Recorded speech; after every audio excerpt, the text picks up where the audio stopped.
Val Constien, welcome. I'm so happy to be chatting with you today. How are you? Doing really great. How are you? I'm excellent, Val. I'm so excited to talk to you. So you're from Edwards and a CU Buff graduate. Yes. And a Team USA steeplechaser. And what were your events at CU? Actually, the old coaches at the University of Colorado who were there for decades before retiring 2 years ago, they recruited me actually in hopes that I would become a good steeplechaser. So I had never done the steeplechase before, had never hurdled before in high school, but they thought, oh, well, this girl, she's from the mountains, so she's probably pretty tough. She grew up skiing and snowboarding and doing all these other activities. She's probably relatively coordinated, so we'll give it a try. And when I first started running the steeplechase, I wasn't really that good. I think my first steeplechase I ever ran was actually at the University of Colorado at the home meet. And I think I ran like 12 minutes in the steeplechase, which is wild because now I can run 9 minutes and 3 seconds. So right, like lots of room for growth. And in that moment, were you ever like, what did I sign up for? What am I doing? Or did you approach that as, Val, you've got this and you can do this? Well, I was never the most talented person at the University of Colorado. And so, coming in, I looked at the steeplechase as an opportunity for me to be able to qualify for nationals or score at conference, just because the steeplechase does have that fear factor that other athletes probably don't want to deal with. They think like, well, I'm really talented. Why not just run the 5K? Everyone loves the 5K. Or, oh, I'm really talented and fast. I'm just going to run the 1500 because I don't want to have to deal with the hurdles. But for me, because I wasn't the most talented athlete and there weren't a lot of opportunities unless I picked an event that was maybe a little less competitive. And so that's kind of why I stuck with the steeplechase, because at the time, over 10 years ago, there weren't that many people who did it. 2008 was the first time the steeplechase was at the Olympics. That they added it to the Olympics. Yeah, and so 2008, they added steeplechase to the Olympics.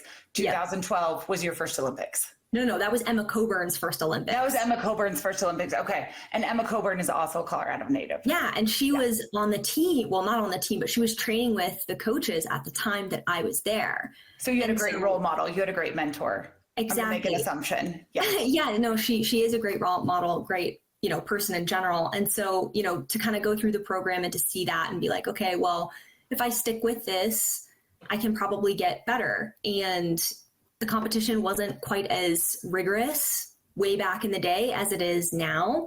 And so even back then, I think I ran like 10 minutes in the steeplechase and I made it to regionals. So that means I had like a top 40 time in the West region to qualify for regionals.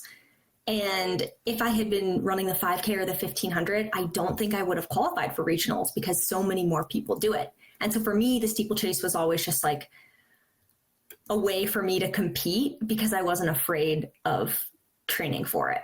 But what I hear from you is you just keep going at it and adjusting. I know you changed kind of and modified your training this past year, right? Yeah, because my longtime coaches from the University of Colorado decided to retire. They had an amazing career, well-deserved, but that kind of left me in this position where I had to find a new coach. And so I didn't really find a coach last year until basically, I think, the end of October. So we're kind of almost at the year anniversary that I started working with the new coach of the University of Colorado. And I am very excited to see all of the hard work that I've been doing under this new coach pay off this coming year. But last year was a bit of an adjustment. And so, kind of learning how to be confident with the new training because and patience, knowing that it will pay off in the long run is what I hear you saying, and being okay with maybe things not going as well as you would like, but knowing that in the future they could go better than they've ever gone. Yeah, exactly.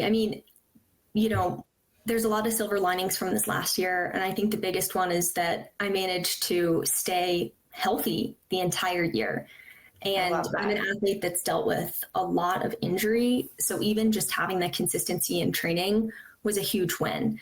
And the confidence that I'm gaining from that and the trust that I'm building in this new program and this new coach is huge. So I'm really grateful. This is amazing. And I can't wait to see how that all pans out for you. We're going to close this out, Val, with some fun little questions here. Okay. Sounds ready? Good. Okay. What is your favorite pre-race song or hype track? I guess in 2024, the pre-race song was Like That by Kendrick Lamar. Ooh, that's a good one. So that was the song. And then this past year, I didn't really listen to that much music, but I think No Broke Boys is definitely going to be it's a good hype song now. Good hype song. Coffee before a run, yes or no? Always. I love it. Love it. Mm-hmm. If you were not a runner, what sport would you be competing in? Ooh, I would want to be a men's basketball player in the NBA because they make a lot of money. As long as you don't like twist your ankle or your ACL, you can play forever into your 40s and everybody loves you. So I would want to be a men's NBA player. When the race is over and the medals fade and it's quiet again, who is Val Constien then? I don't know. People who know me really well know that I'm kind of a nerd. Like I just love to read books and I don't know, I get obsessed with like random history stuff. Like I did this whole deep dive into like the Vietnam War or World War II or like the Great Depression. I love to study history. So. We can hang out, Val. I'm very similar. So a bit of a nerd. We can do a book club and then go visit these places because I love that too. So nice. I love it. Val, tell us real quick, give us a 30-second rundown. You're a podcaster now. Where can we listen to your podcast? Yeah, thanks. My podcast is called the Spiked and Psyched Podcast. Spiked and Psyched. Yeah, you can watch it on YouTube or you can watch it on Spotify. Love it, Val. It was so great catching up. I just can't wait to see what 2025 and 2026 lies ahead for you. And I so admire your grit, your mindset, your work ethic. It's super inspiring. So thank you.